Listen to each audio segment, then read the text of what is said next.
Nebraska, spill laughter on them cold Dakota hills. The angels danced on Jacob's stairs. Yeah, they danced on Jacob's stairs. There is this silence in the Badlands and over Kansas. The whole universe is still by the whisper of a prayer.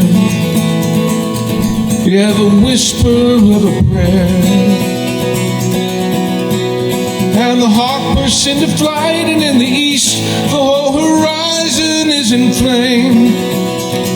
I feel the thunder in the sky, feel the sky about to rain, and I hear the prairies calling out your name.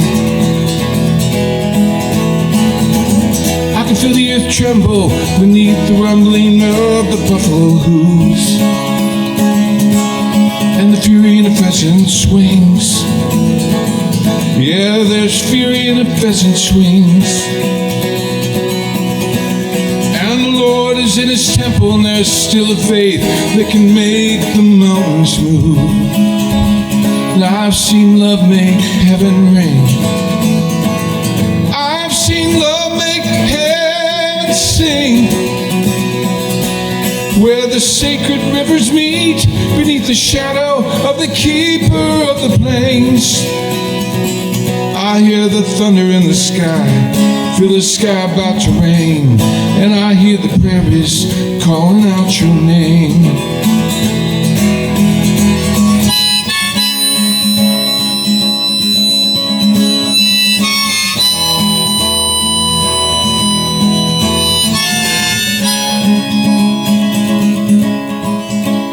From the place where morning gathers, you can look sometimes forever till you see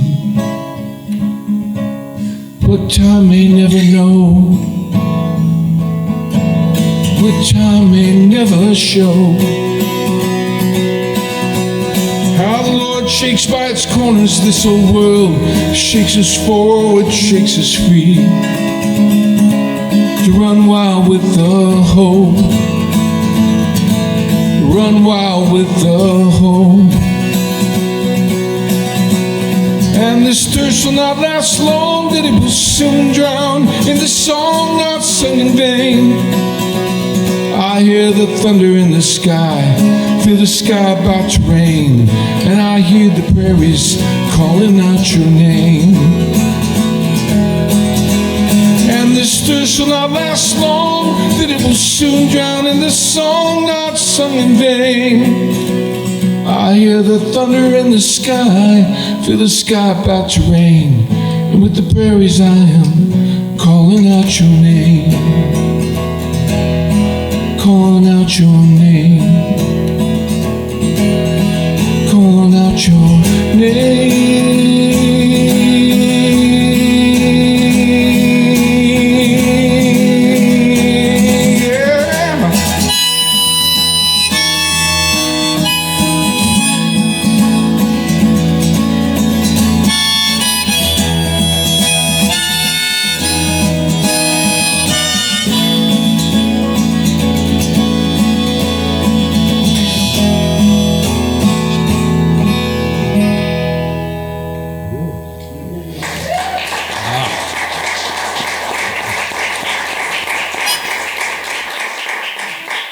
Well, in case you didn't know, that song was by Rich Mullins.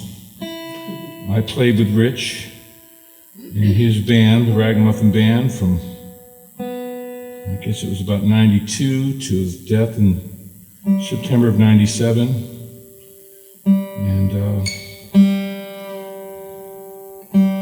he is sorely missed. It's been 16 years. It's hard to believe since he passed away. Not too far from here.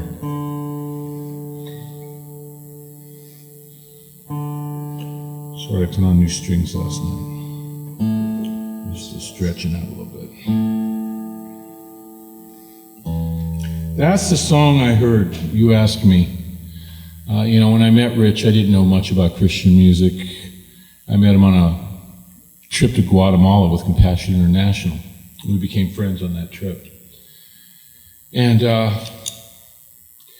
heard Awesome God, and I thought, Me. Yeah, much of it. Well, I mean, I just didn't think much of it. Neither did he, which made me like him really a lot. And I heard some of his other stuff, and it was okay. You know, some of it was all right. I thought it was overproduced, and yeah, I don't know. I just wasn't. I thought the music was good. I just thought the record sounded kind of wonky.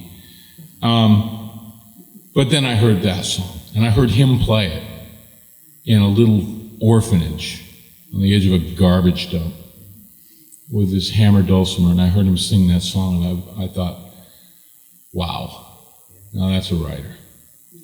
That's the way you do this.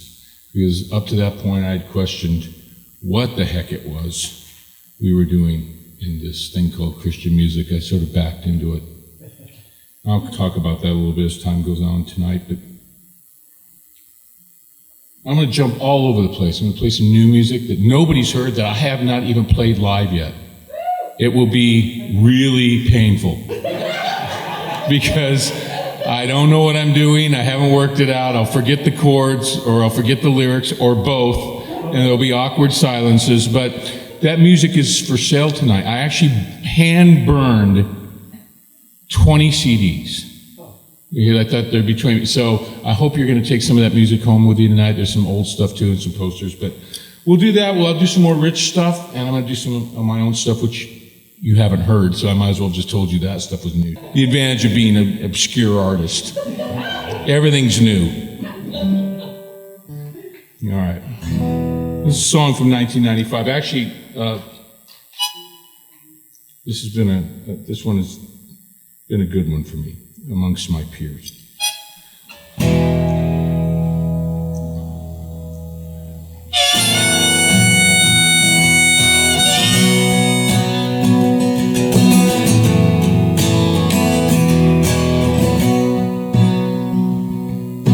Relentless stirring memories I'll only visit in my dreams. Beneath a bed of virgin snow, a sheet of ice on fallen leaves. I found the man behind the face, and I prayed he wasn't me, but I was wrong.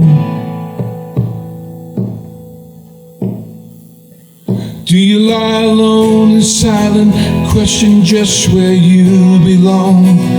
Have you traced it to a place, a time, a thought, to anyone?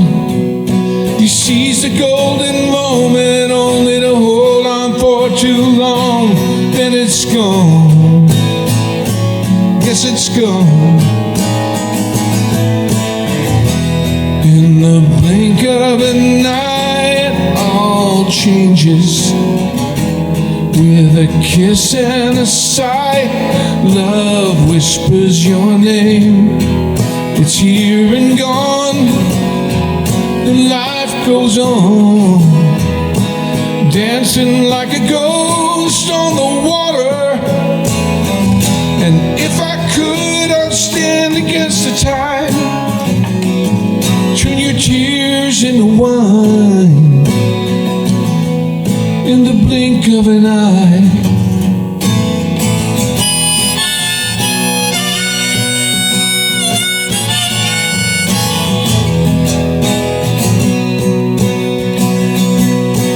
Too much of the future, baby, too much of the past.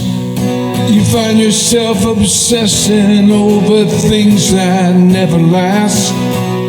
The odds are all against us, and the die's already cast. Something's wrong. Something's wrong. When the blink of an eye, all changes. With a kiss and a sigh, love whispers your name. It's here and gone. The life goes on, dancing like a ghost on the water. And if I could, I'd stand against the tide, turn your tears into wine in the blink of an eye.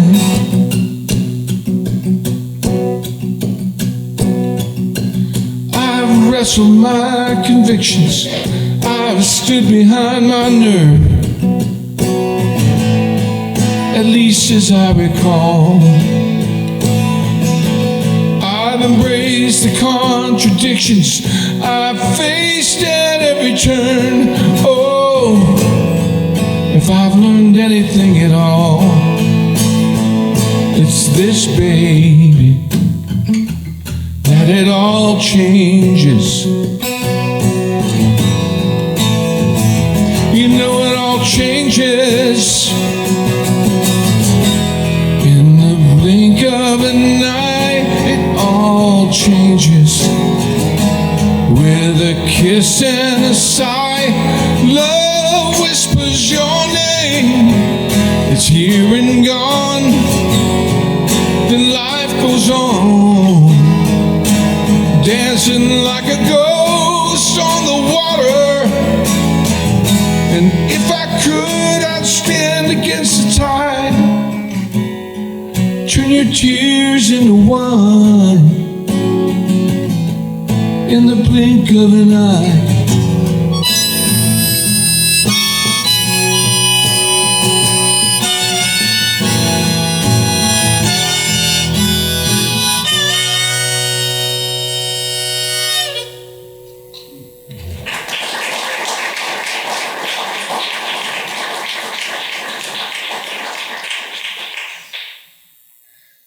You know, you can't just sing songs about God all the time. You know what I'm saying? And that was part of the reason that I think why Rich and I became friends. The deal was that to be in the Ragamuffin band, everybody, myself, Jimmy, Mark, Aaron, the guys that wound up making up the band, he respected each person as an artist first. And it wasn't always just about it wasn't like competing with him or trying to do what he did. Rich had a very specific gift as a songwriter and as a musician. He was growing though. Anyway, so that was one of the songs that, you know, when he heard that and a couple others, it sort of secured my position in the band, which was nice. Because I was beginning to think, nobody got it. We were in Nashville, we'd moved out from California, I packed up the kids and the wife, moved to Nashville, had a tour with Margaret Becker, who was a big Christian artist at the time. And at the end of that tour, it was about 4 months long, I remember, and I didn't know squat about Christian music, I didn't know what it was. I mean, I'd been playing the clubs in LA, and I had come to my faith, come back to my faith, I should say. And I was just writing songs about my faith, just like I had when I was writing songs about girls and drugs. You know, it's just the same passion and conviction, trying to make sense of it all. And I think that's why the first record kind of resonated with a certain kind of person. Unfortunately, when I went out on the road with Margaret, it became apparent to me that my table, you know, my product table when I was done playing, it was like a Narconon meeting. And it was like people would walk up, you know, it was like, "Hi, my name's Bill and I'm an addict." "Hi, Bill, you gonna buy anything?" "No, man, but I copied it for all my friends." Thank you. Thank you for doing that. Appreciate it. Are you going to the next town? Can I catch a ride with you? We don't have any gas.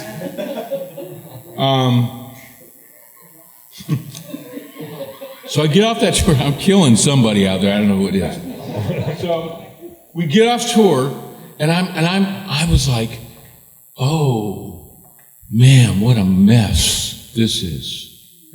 I went from, you know, it just was apparent to me that the Christian music audience at that time was not my audience. Radio didn't care. Retail didn't. I went to one, they told me to go to this book signing, or not a book signing, but a record. You put your CD out. They called security on me. They thought I was loitering. They thought I was shoplifting. I had to explain to him that I was the artist. I'm not kidding. So after all of this and this tour and everything, and really, I can't say I've heard God's voice too many times in my life. I don't know if I've ever heard his voice, but felt something impressed upon my heart. It was like, well, I sent you for Bob the Addict. I sent you for the 1 out of 1,000. I sent you for that guy. And don't worry about it, I got it. And man, within a couple of years, I was playing with Rich, I was doing movies with Tom Hanks. God had it under control. I just couldn't see it. And that didn't mean don't do it, didn't mean anything. I meant do it with all of your heart, with everything you've got. And I've held that close to my chest ever since then. It's not always easy.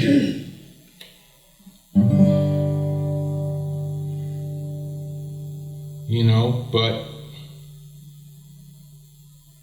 it could be worse. I've gotten a chance to say my piece in my life. I've gotten a chance to document my journey through life, through my faith, my relationship with God, my wife, friends, children. It's good. This is a song that I wrote at a particularly dark time. Let me get the right harmonica. Excuse me.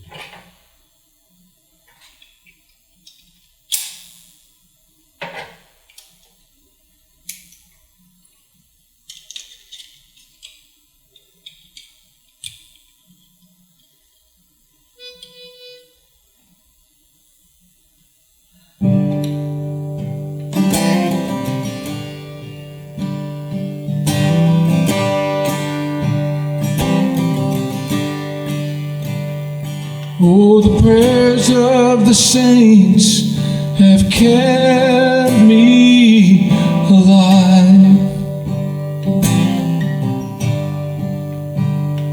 Even when I could not find my way through the darkest night.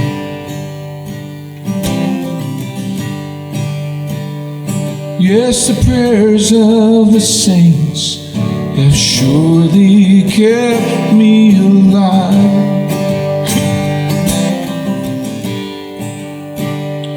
And so late in the evening, when my soul lies down riddled and torn, as the day's defeats, indignities and delights encircle my heart like a crown of thorns.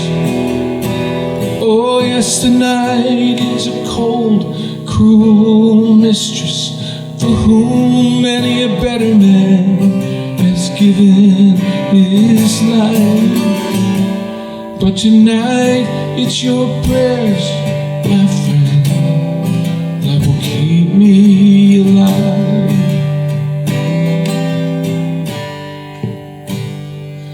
Oh, the prayers of the saints have kept me alive. Even when I could not find my way through the darkest night.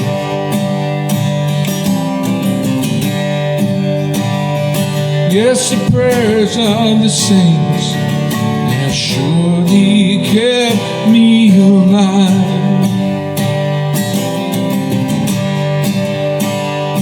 In this hour of forsaking and madness, your voice is heard. You will lead me to your promised land, and I will cling to your breast and pray as this fever burns. You have been my journey, and one day you'll be my journey's end.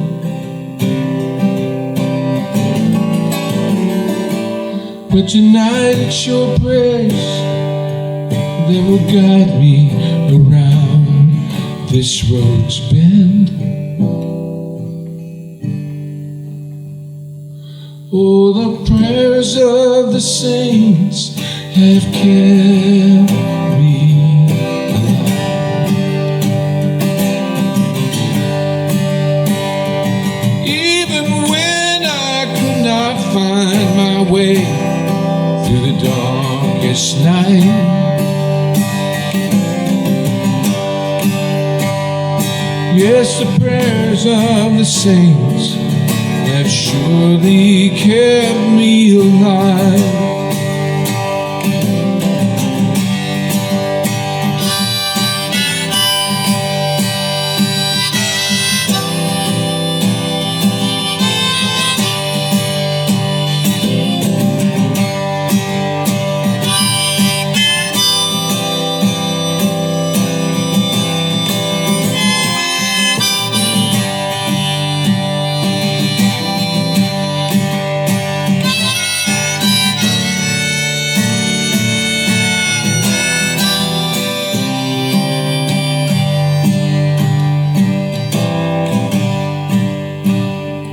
Oh, the prayers of the saints have kept me alive. Even when I could not find my way through the darkest night,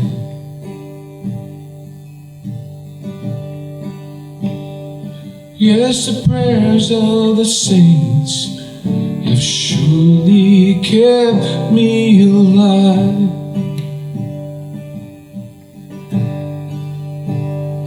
Oh, the prayers of the saints have kept me alive. Even when I could not find my way through the darkest night,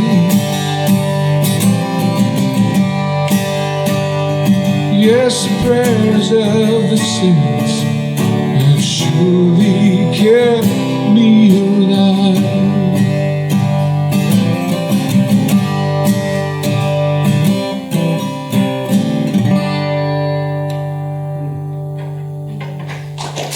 Thank you.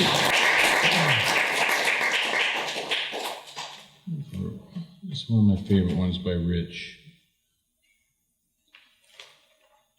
No, come on. You might even know this one. If you do, you're welcome to sing along with me. If I ever find it. I know I have it here. Oh, okay, yeah. All right. I shall do a different one. So in 92, I'm not going to turn this all to a night about Rich. I couldn't help it when I was driving up to 55 today, remembering that that's where he died. You know? And I think it's really the first time I've been on that highway since that point in time. And it just got me to thinking just how my life has changed, how some things have changed, some things haven't. His legacy, he would have been thrilled to know that his musical legacy has been probably as strong today as it ever was.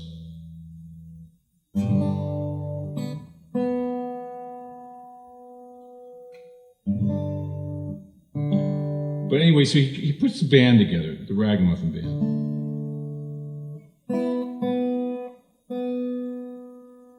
This old girl's getting too old for the road, I think. I've had this thing since '87. I bought it with, my grandmother passed away. She was very dear to me, and all she had was $400, and she gave it to me, or bequeathed it to me. And I bought the guitar with that. I've had it ever since. Use it on every record. It's just, oh well. It wants to be out of tune. You just got to let her be out of tune. That's the way it is, you know. So we get together at Bill Gaither's studio in Anderson, Indiana. It's winter, and you know, Bill's a nice guy and all that. I mean, I don't know him that well, but he seems like a nice guy. But his studio is like a minimum security prison. I mean, it's like no amenities. And it's snowing, and we're in the middle of a cornfield in Indiana. Yeah, I mean, it's just like nothing to do besides make this record. And, you know, that's a lot of sitting around waiting for your turn to, you know, do your part or whatever. And Rich's producer, you know, nice guy, talented guy, but kind of had the demeanor of a Nazi stormtrooper. He was like tall. He was like taller than I was, Germanic, kind of. You expect him to have like a, you know, like a German shepherd just sick after you, you know. I'm not naming names. Anyway, and we hadn't heard any of the songs. None of them. We knew the name of the record. It was Liturgy, a Legacy, and a Ragamuffin Band. Seemed interesting. So we sit down in the studio, all of us there, and we're all around, and Rich plays this song. And it's hard to get a bunch of salty, pirate-like musicians to kind of like go, wow. But we were, to a person, I think, just dumbfounded by this song. And it was really why Rich was great. Because he wrote this, the story was that he had gone to Amsterdam. And anybody here been to Amsterdam? Well, you know what Amsterdam's like. You know, it's like Las Vegas, only more so, with Dutch people. And anyway, and you know, Rich had some, you know, he had a life. And I guess he just sort of sweated it out in his hotel room, wanting to sin, he wasn't married, he wasn't, you know, he very easily could have gone and done whatever he wanted to do. No one would have known. He was alone, I think. Instead, he wrote this song. And it's just an amazing, knowing, especially at the time, in those heady, money-making days of the 90s for Christian music, where confession and admission of struggle and doubt were not rewarded. They wanted us to make, as Mark Hurd had put it way before, the comforting noise. And to see an artist of Rich's stature be willing to do this was pretty amazing.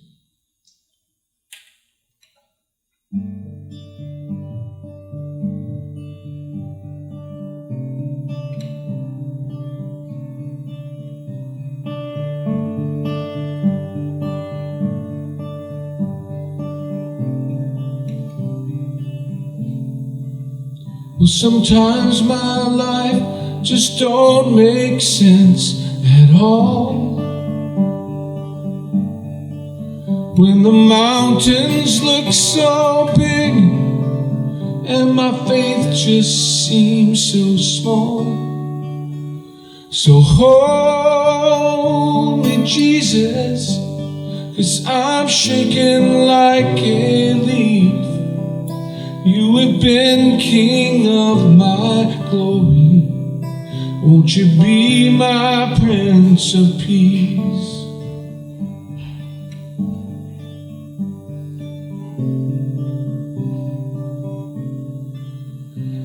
I wake up in the night and feel the dark. It's so hard inside my soul. I swear there must be blisters on my heart.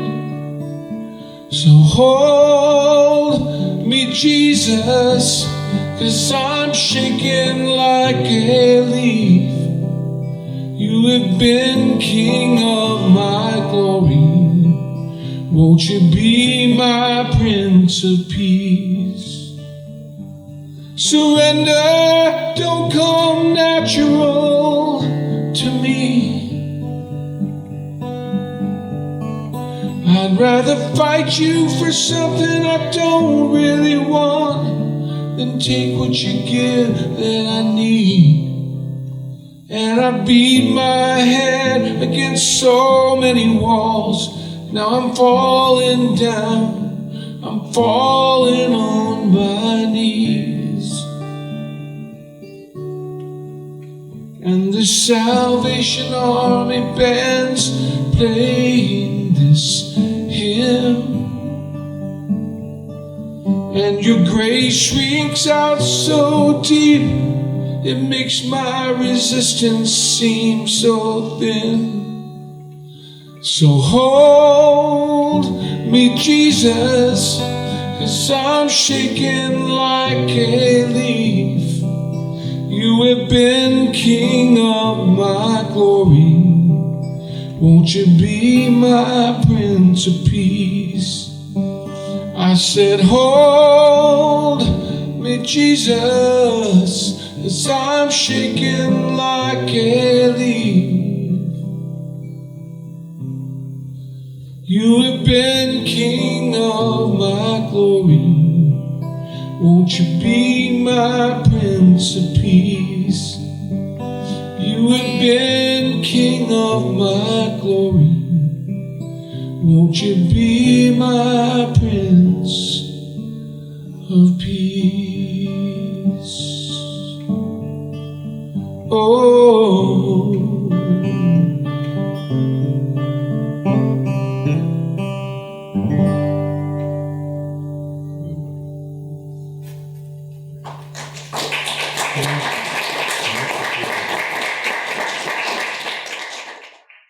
So, last year, after quite a hiatus, it was suggested to me that I should do another record. It had been about, the last one I had done was with the Ragamuffins when we played for the Pope in 2000. We'd done a record after Rich passed away, but a record on our own, and that took us to Rome, where we played for John Paul II, and that was wonderful. Sort of a natural place to conclude the band, it seemed. And then I just sort of, tried to figure out what I was going to do when I grew up. And I, did some label. I was kind of got on the other side of the desk, and I was signing artists and doing some publishing. And Linda and I kind of hit a rough patch. We separated for a while. We got back together. And I was just sort of happy, just kind of letting it all go. I was getting older, and everything had changed. And of course, the music business has changed. We were talking about this earlier. It's just, you really can't make a living at it much anymore. Unless you're Taylor Swift or Justin Bieber, which I clearly am not either. And I was blessed. I still got my royalty money from the movies and some of the work I'd done, but it just didn't make. I was never one of those people that wrote just to wrote, even though I was a staff writer.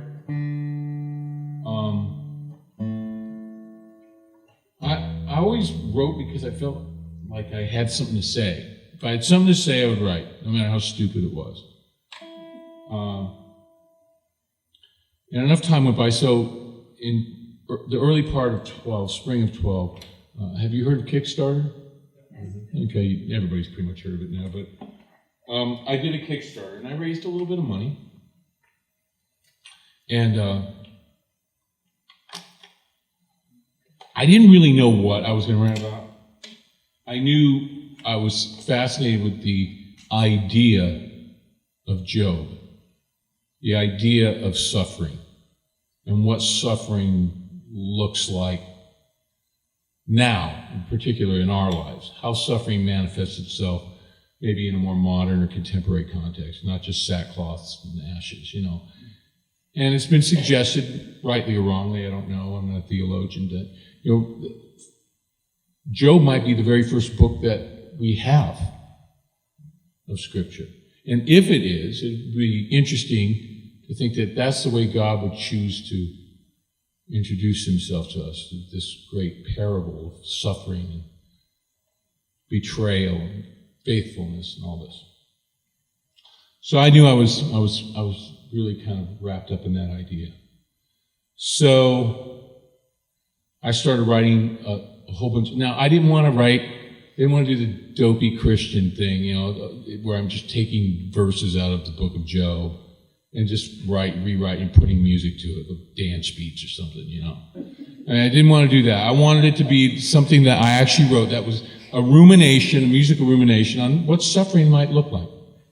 And it could be, the breakdown of a relationship. It could be being lost in a bad, destructive relationship with somebody.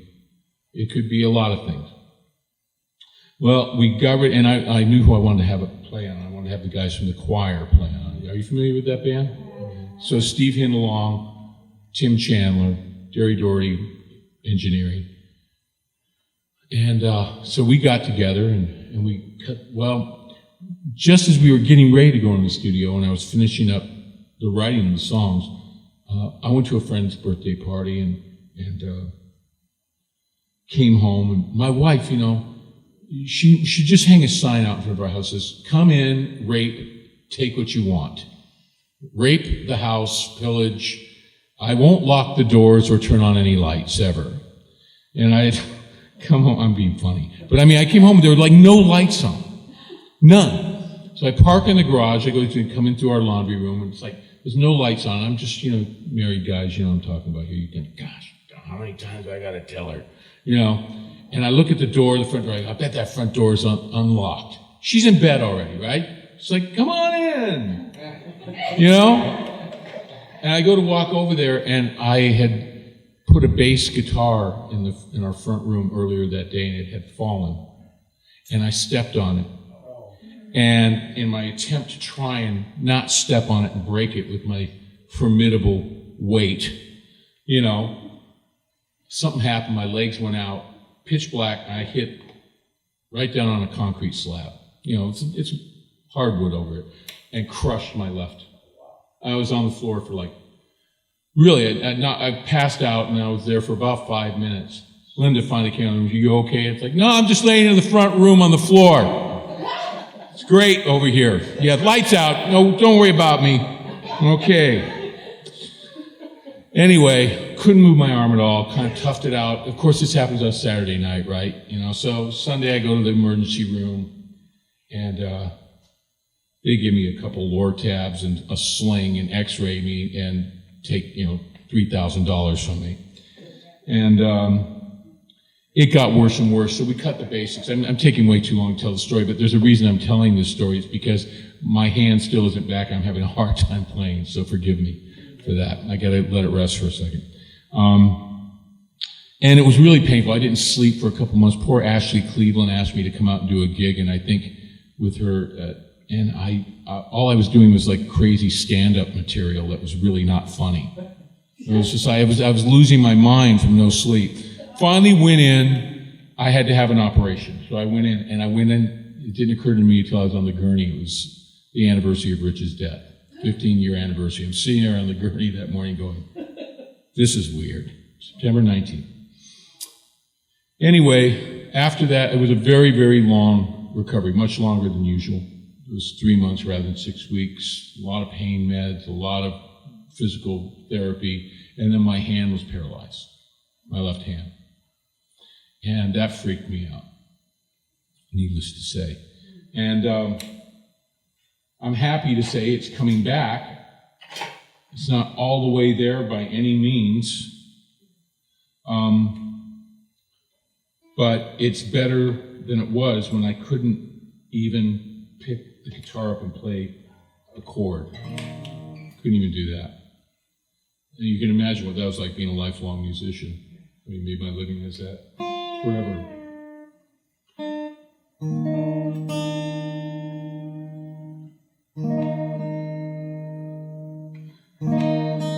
It took me till about April to get my hand back.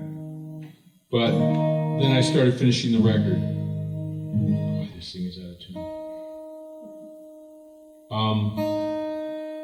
And this is, I'm going to play a couple songs from that. And I hope you take some of that music home with you tonight. It comes out, it hits the streets in about 2 weeks.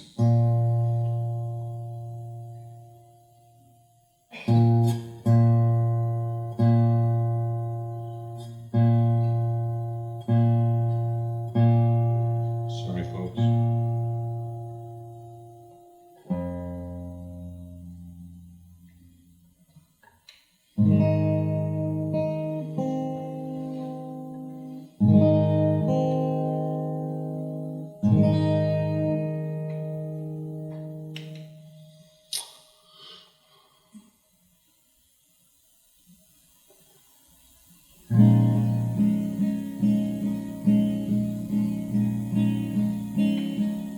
She lingers alone and in the dark, she waits her cue, she enters from the wings.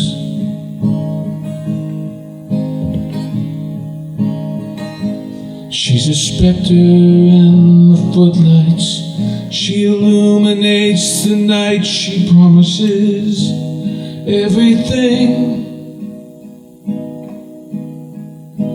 So she bows at her reception, clutching roses like redemption, petals falling at her feet. And I admit it requires an exquisite kind of liar, a kind of brilliance to believe.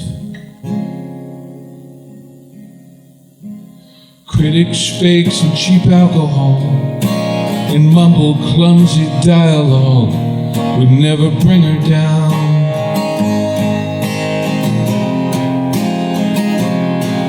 She's lost in her soliloquy, a lonely, bittersweet elegy, love not found.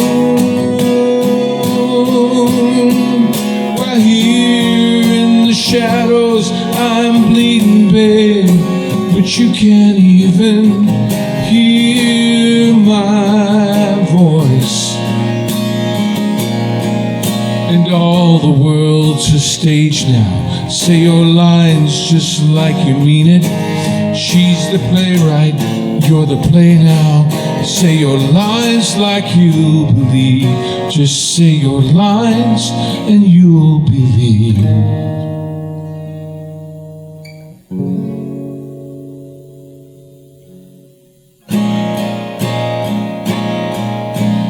Leave them to their applause and curtain calls. She says the play's the only thing.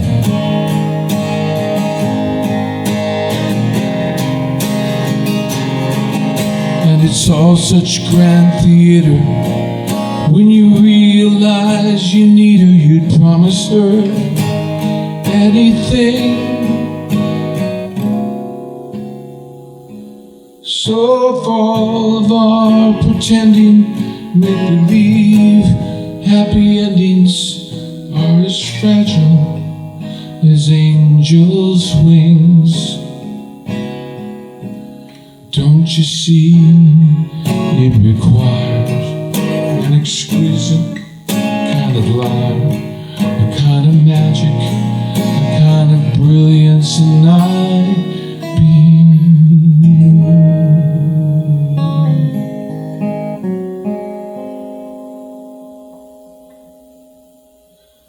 It took me a while to convince my thank you. I'll get it eventually. That was not autobiographical. I spent about 2 months telling my wife, these are stories, these are not about us. Really? Why is her name Linda then? Well, I don't think I said Linda in there. It's like, you sleep on the couch tonight. it's tough being a writer. I'll come back to another one of these. These have got some knuckle busters in here. Oh, you wanted a song. Mm-hmm. All right, we'll see if we can get through this.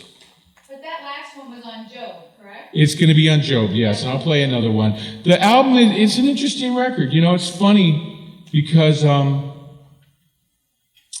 there's no radio anymore, and there's no retail, and there's no record labels telling you, hey, we need this kind of a song. So in a weird sort of way, it is kind of a golden era for creative people, you know, where you give yourself permission. You just go, I'm going to write about what I want to write about. I'm going to write it the way I want to write it. If it's interesting to me, then that's good enough. And with crowdfunding, it's even more so, because, you know, you're kind of making the record and it's already basically paid for.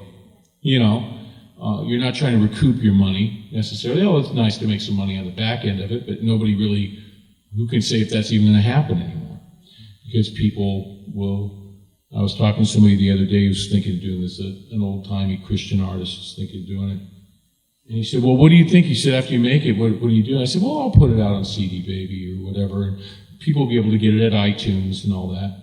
He said, do you think you'll sell a lot? I said, I think I'll sell a few hundred, and I think everybody else will steal it.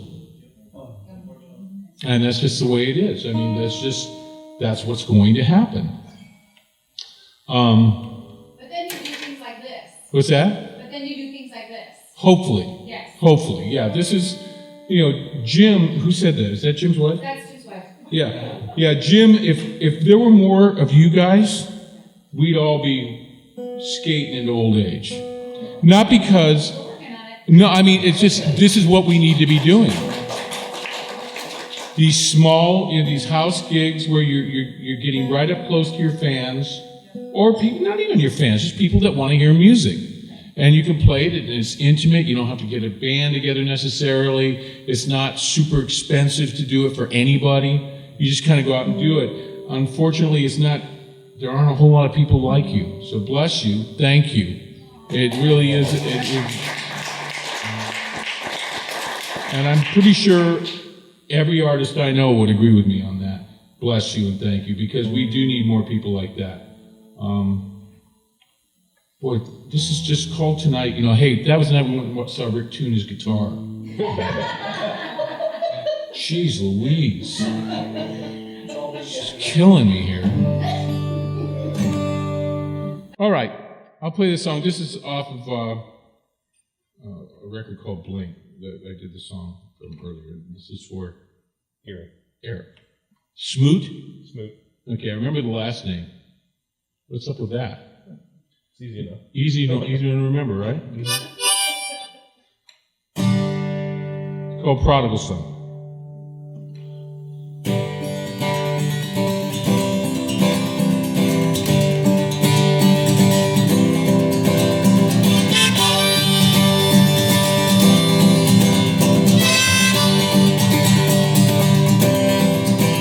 As a boy, I heard a mysterious tale about a man who seemed destined for hell. He felt the heat on his back, and when that ghost train rolled past, for a ride sold all he had to sell. Still alive, but given up for dead, and those storms of mercy rained down on his head. Sometimes fear drives a man away till there's nowhere to run. But surely love will not fade away from this prodigal son.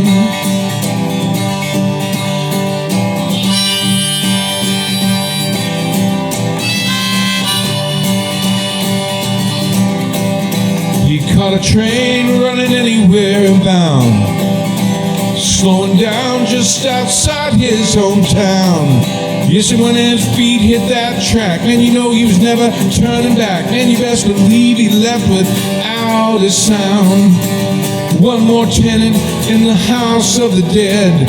You can check in late, they'll always find you a bed. Sometimes fear drives a man insane. He'll curse the day he was born. But surely love will not fade away from the prodigal son.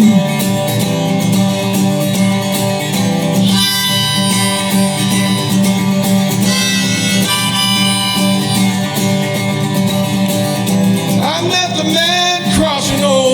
state line. He shed his soul as he bargained for mine. Well, I laid my head back like a fool in the devil's lap, just a heartbeat from the headline. Now when those dark clouds that filled me with dread came a storm of mercy raining down on my head. Sometimes fear drives a man insane. He'll curse the day he was born. But surely love will not fade away from the prodigal son. As I sit there shivering, the rain's mercy poured down. Forgiveness drenched the soil of my soul. You would not turn your back, you would not bolt that door. You leave the sinner outside in the cold. No, no.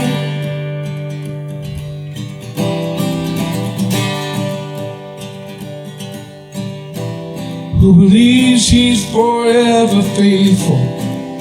Well, he's the man most likely quick to judge. And I tell you, he's a brother, the brother of the prodigal son. As surely as bitterness will tear them apart, their father's forgiveness will pierce each man's heart. Sometimes pride and fear have their way, sometimes love overcomes. But surely love will not fade away from the prodigal son. Surely love will not fade away from the prodigal son. From the prodigal son.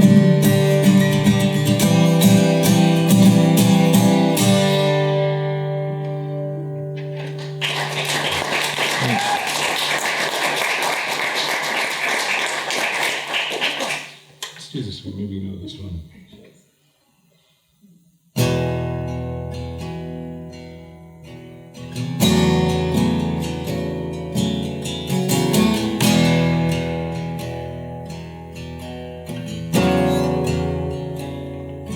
Lord, you're leading me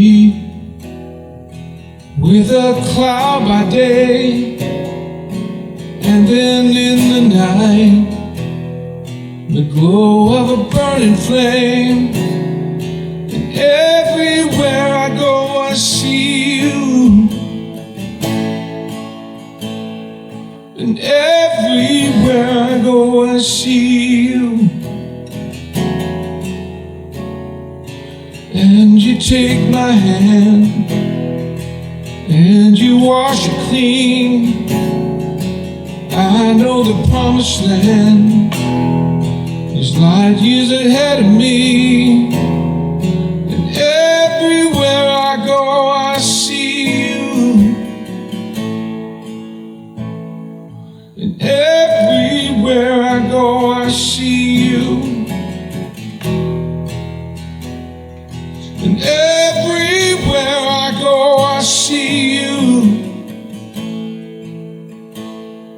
And everywhere I go, I see you. Well, the eagle flies and the rivers run. I look through the night and I can see the rising sun. And everywhere I go, I see you. And everywhere I go, I see you. And everywhere I go, I see you. Yeah. And everywhere I go, I see you. Well, the grass will die and the flowers fall, but your word's alive and will be after all. And every everywhere I go, I see you. And everywhere I go, I see you. And everywhere I go, I see you. And everywhere I go, I see you. And everywhere I go, I see you. Everywhere I go, I see you. Everywhere I go, I see you.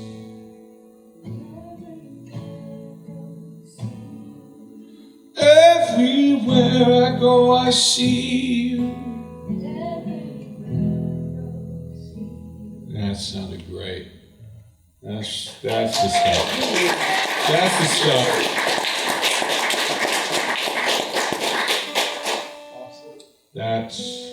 As Rich used to say, that's Christian music.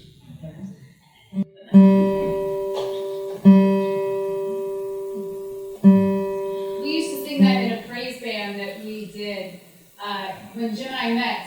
Really? I was the stand-in, like for the head singer, Uh-huh. and he was the drummer. And just for all of our guests here, it gives you a little more interesting story about Jim and I seem to like to share those things. I don't know See, why. drummers always get the chicks, man. I'm telling you.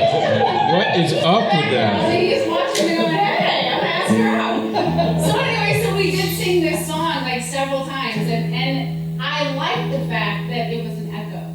Yeah. The fact Call and that, response. You know, call and response. And it was just like, it always just felt right. That like, yeah, I'm supposed to sing. Yeah, I'm supposed to follow. And it was a following song. You know, Rich, I mean, he came out of the church, man. He knew exactly who he was. That was the beauty about him. Most artists don't know who they are. Or it takes them an entire career to figure out who they are. You know, when you have someone with those gifts of articulation and that talent with something to say, who knows who he is, it's pretty much unstoppable, I think. I mean, that's where you get a Springsteen. That's where you get a Dylan. That's where you get a Rich Mullins. I'm not putting him on the same level commercially, but as far as the impact Rich had on people that he was sent to play to, the people that had ears to hear, he had every bit the impact Springsteen had, or any other great artist, like Taylor Swift. Why is he bringing her up? I don't know.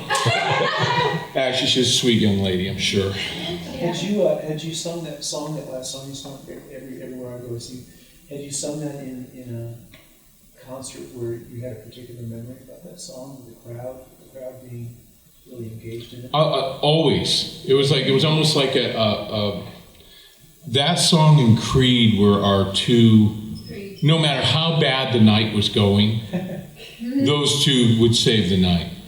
You know, because the audience would join in pretty much on both. And, you know, this one, and they usually were pretty close to each other toward the end of the evening. Creed was usually the last song. And that one was just, you know, tear the roof off the top of the place kind of declaration of faith. That was always a lot of fun to play. But this one always got people, no matter how, you know, Rich was doing this thing. And I talked to my students about this. Because most of them come from Christian liberal arts colleges, and they want to be, you know, some of them want to be singer-songwriter type people or whatever. And sometimes they want to stay in the church, some of them want to go outside of the church, some of them just want whatever. And he was interesting because he came from the church, so he knew how to write corporate worship songs, you know? That's where Awesome God came from. You know, that's where a lot of the songs in the 80s came from. But he was moving away from the vertical towards kind of a horizontal kind of writing, which is, you know, I think it was T-Bone Burnett had that great quote. It's like some people write about the light and others write about what's reflected in the light. and he was starting to incorporate that. That's what he did on Liturgy and Legacy. It was still very vertical a lot of times. Hold Me Jesus is a pretty vertical song, but his gaze is starting to go horizontal too. And he's starting to show us things and paint pictures from his experience. And I think it deepened his relationship with his audience. Because they went, oh, because there's only so many times you can sing Awesome God. It's just like it's like a John Philip Sousa march or something, It's like, oh God, I mean, anybody can sing that, that's not taking anything away from him. It's just, it's harder and takes more courage to be more vulnerable and to show people, because then they can go, well, I don't agree with you, or I don't like you, or man, that song didn't hit me. And there were times even for him, I think some members of the audience would go, when he would sing a song like Here in America, or something like that, where they were like, well, I don't want to hear that. I want to sing songs about, I want to sing songs to the Lord. I want to lose myself in the reverie of it. But he was very courageous in that regard, and he was moving equally into both areas. I mean, when he passed away, he knew what he wanted to do. He wanted to kind of reach out in both directions and give a more full-bodied experience, I think, through his music of his faith. Unfortunately, God had other plans.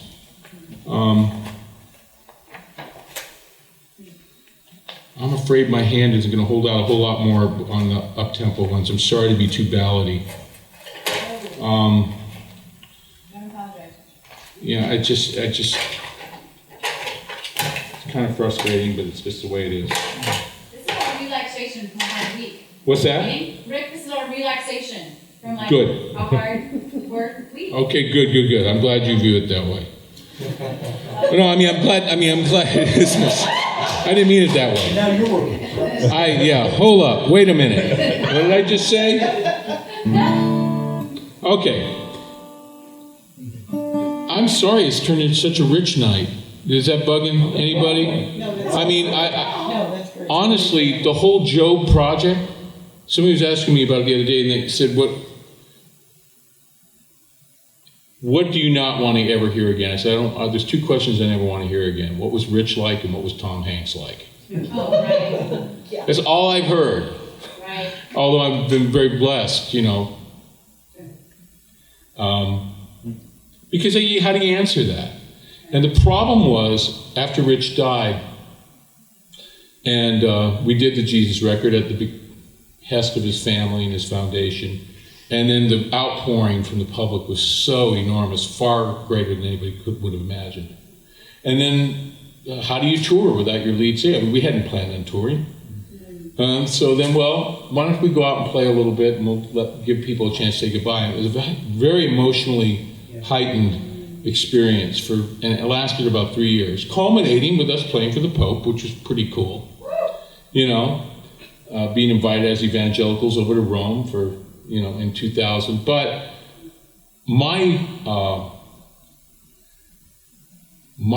who I was disappeared. I can't tell you how people calling me Rich. Now, I'm not Rich Mullins. I know that. I don't put myself on his level, but it's like there was this transfer. It's just, and after 3 years of it, my drinking had gotten so heavy, and my self-destructive tendencies had re-emerged just to get through the night, away from my family, out on the road. There's a lot of reasons that I went into like a huge spiral. That it very nearly took my marriage away from me, took me away from my kids, everything. All in this attempt to try and do the right thing. And so when that was done, the last 8 years have been just about maintaining a calm and quiet life with my family, and being humble and getting out of that person, So coming back into this with Job, I do it with a little bit of fear and trembling, because It's going to come, but it's a different world now, and it's not a big deal. I hope you all take it home with you tonight. I really do. I'm very proud of the record. It may be the last thing I ever do. I went into it with that in mind. That, hey, if this is the last thing you ever did, what would you do, and could you be proud of this? And that was my only goal. I went, yeah, I'd be proud of this.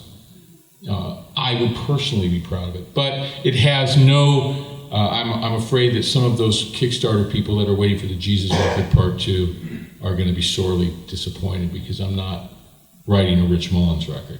I wrote my record, you know. But this is a song. I'm going to play it. This is the one Rich would make me play. Rich was like, even though we were the same age, he acted like he was my big brother sometimes. He would make me play this on stage. It's like, Johnny, come on down here and do that dance for Uncle Harry. Do that dance you do. The kid's asleep, he's like rubbing his eyes, like, what dance? You know that dance you saw, that twerking thing you do. Do that twerking thing for Uncle Harry. Isn't that adorable? Isn't that adorable, this kid? He said, now go to bed, get out of here. That's what he was like. So everywhere we would go, we were on tour, he would make me sing this song. And then when we went to the Indian reservation a week before he died, we sat in his Hogan with his record label and his new manager and everything, and it was all the songs from the Jesus record, and I was producing the record. He had tabbed me to produce it, and I'm writing my notes, and I hear My Deliver, and I remember writing on my notepad, this is the single. This is it. I'm not playing My Deliver, no, sorry. Kind of hard to do without the children's choir and everything. The 96 strings, you know, it's a little hard to do solo acoustic. But he played all the songs from he knew exactly what songs they were. There were no throwaways, right? It was 9 songs, and he said, and I want this one. And it was my song, Man of No Reputation. And so he and I promptly got into a fight over who was going to sing it, because I said, nobody wants to hear me sing it. It's your record, they want to hear you sing it. But he made me sing it, and I had a cold, and we were up in his stinking Hogan that he'd built. It was like a drafty crap hole, you know. It was like, he was not a carpenter, he was a songwriter, all right? And I could barely sing it. We're like at this high altitude, and back then we all smoked anyway. And I had quit smoking for 5 years. I joined Rich's band. Babies are smoking on that tour. I'm not kidding. I was back to smoking like in like 3 weeks, and quit again. Fine, I don't smoke anymore. But he won the argument. I went back to Nashville to finish up Randy Stonehill, and he passed away the next week, and I ended up having to sing it anyway. But this is it. And I think he summed it up when he said, he was giving an interview, and he was great with sound bites. He was like Bono. He really was. He's that Irish wit. He said, Rick Elias is the smartest thug I've ever met in my life. And I thought, that was pretty funny. But he would really get choked up when he'd hear this, because I think I have a reputation of being a little bit of a tough guy and a little bit of a no-nonsense kind of person. 6'4", back in the day I could be somewhat imposing, I guess. And when he would hear me sing this, I think it just kind of tore his heart out, because it really did come from an honest place. God, I'm sorry I'm talking so much, but I just got to say it. I mean, every now and again, every writer has a song that comes out of nowhere, just kind of drops in their lap. You know, most of the time we work very hard to write these songs. I mean, now and again there's one that just kind of, where did that come from? It's almost like a gift from heaven. And this one for me, when I didn't know Rich was going to die. And when he died, I didn't know I was going to lose my mind. And I didn't know I was going to become a person I thought I'd left behind and almost lose everything. But the song was always there. And it was Rich who kept pointing me back to it. Saying, play that song, sing that song. Remember what this is about. That song is for you. So you will remember.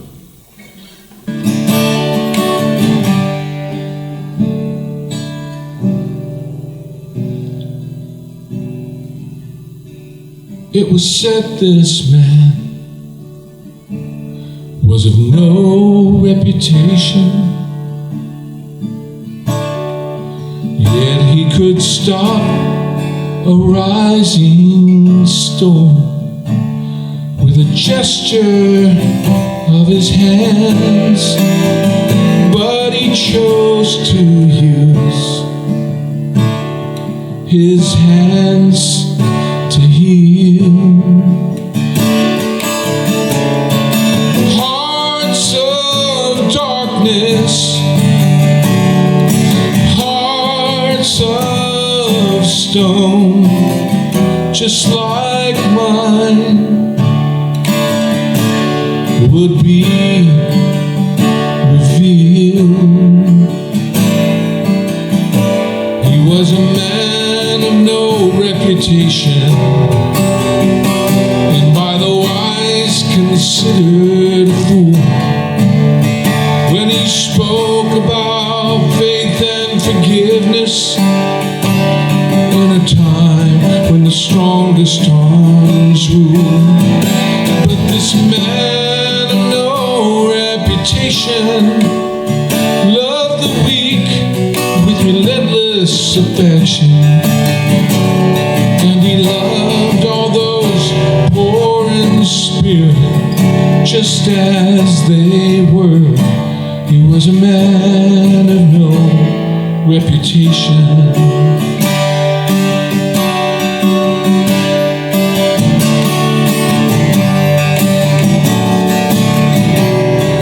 Said this man brought only confusion,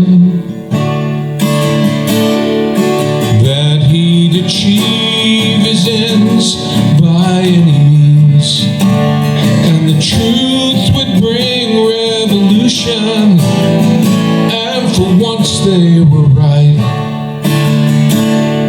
The truth set us free.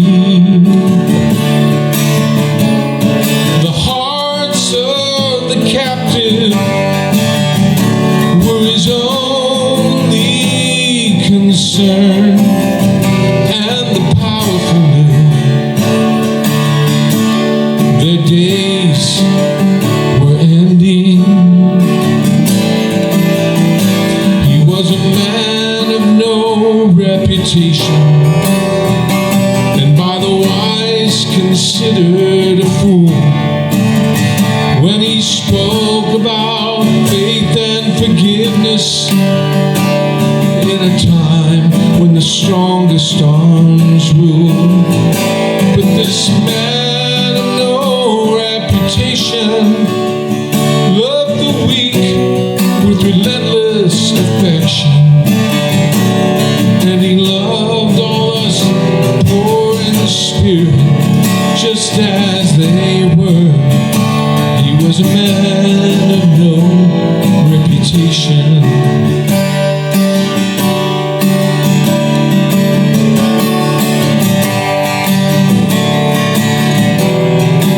One day soon the gates of heaven will open wide, and the Prince of Peace will come back for his bride. But for now we live on these streets,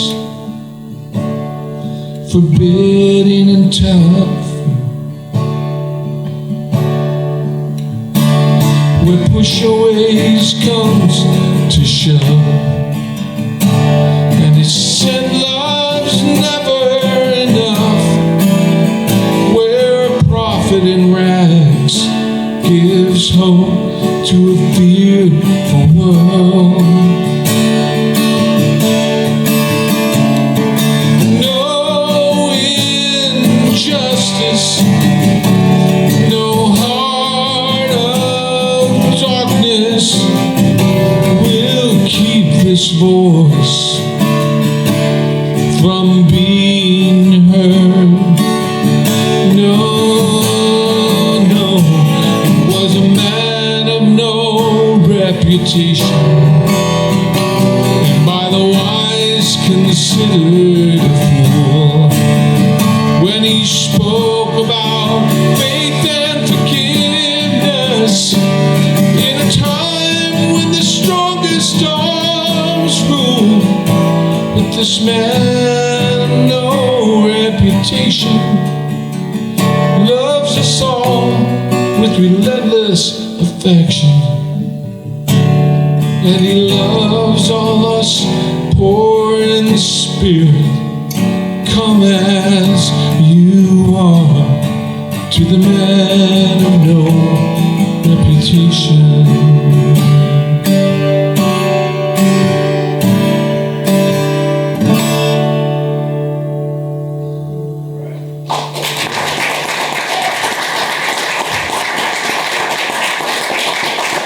Thank you.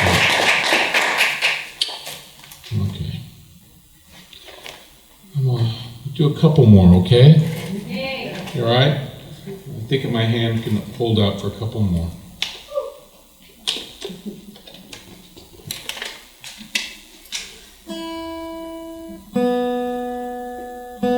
Making rich songs. I do.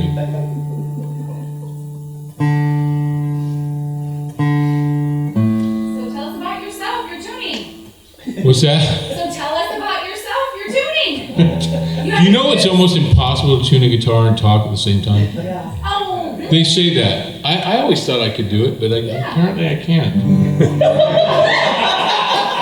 Because I'm talking and I'm not tuning. I'm doing one or the other. So listen, seriously, there's my daughter did the album art. You won't see it on those CDs I burned. But what I'm going to do tonight is if you do buy it, give me your email address. I'll send you a download link so you can download the album with the album art.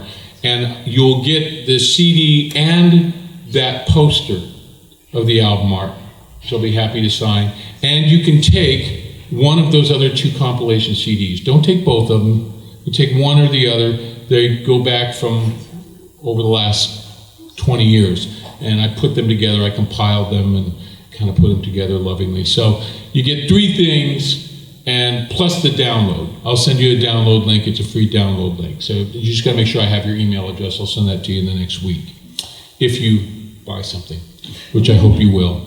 I love this song by Rich. It's off of a record of his that he admitted later was a big FU to his record label. I couldn't figure out why the record sucked so bad. When we were making it, there was no producer. We all produced it. It was called Brother's Keeper.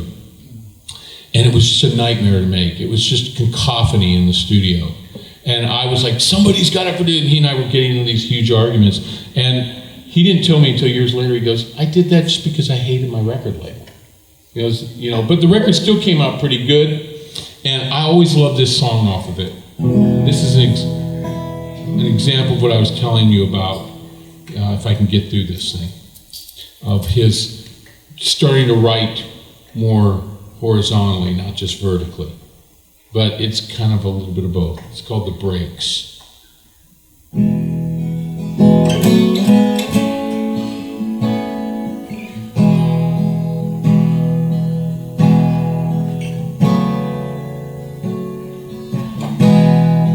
Here is my heart.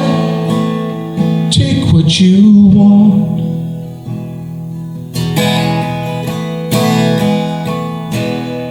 Cause I have no use for it anyway. Of all of the stupid things I've ever said, this could be the worst, it may be the best. But those are the breaks. These are the bruises. If I can't give myself away, I'm the only one who loses. And I don't want to lose this. It is the sea that makes the sailor, and the land that shapes the sea. And I do not know yet what I'm made of, or all I may someday be.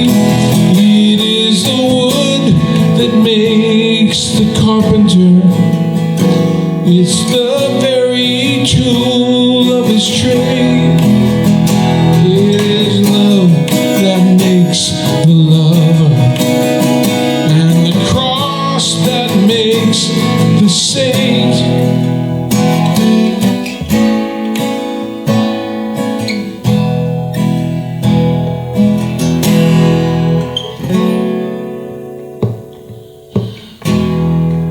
Here is my song, listen if you will.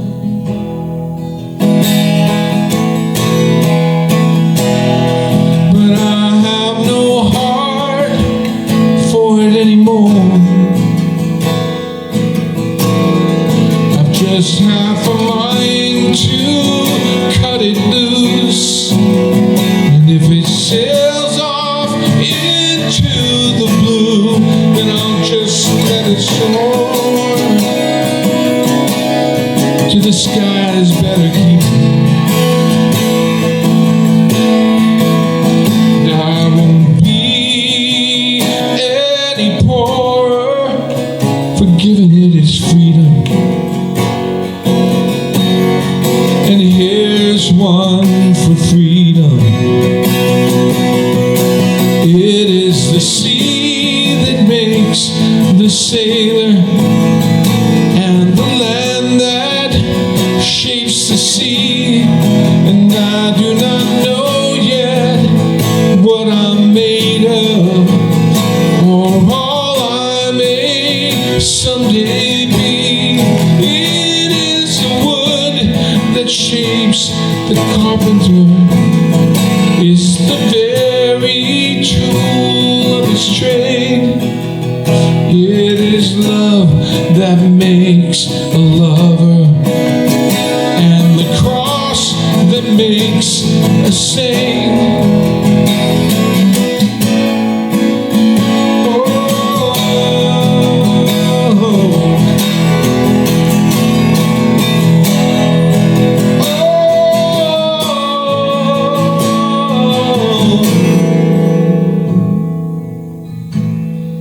And of all of the stupid things I've ever said, this could be the worst, it may be the best, but those are the breaks.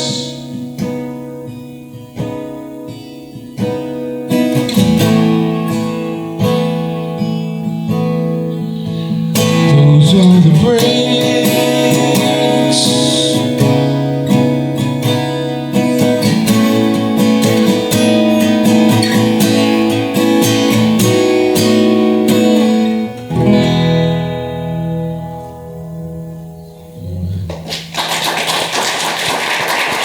All right, you know this song. Sing along with me, and then we'll talk, and you'll buy stuff. I know. I'm shameless. I really am. I wonder why I wasn't a bigger star in Christian music. Buy my stuff. No one's leaving this tent. You know this song, so sing along with me.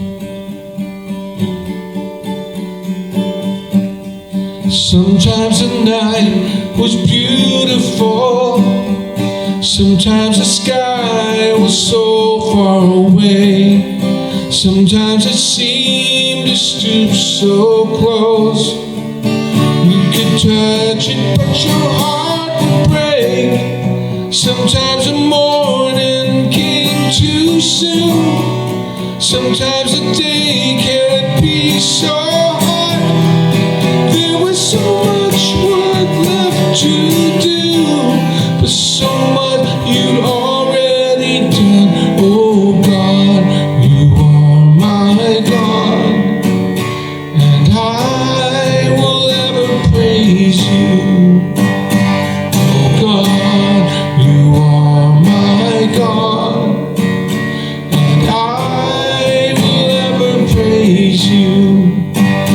I will seek you in the morning, and I will learn to walk in your ways. And step by step you lead me, and I will follow you all of my days.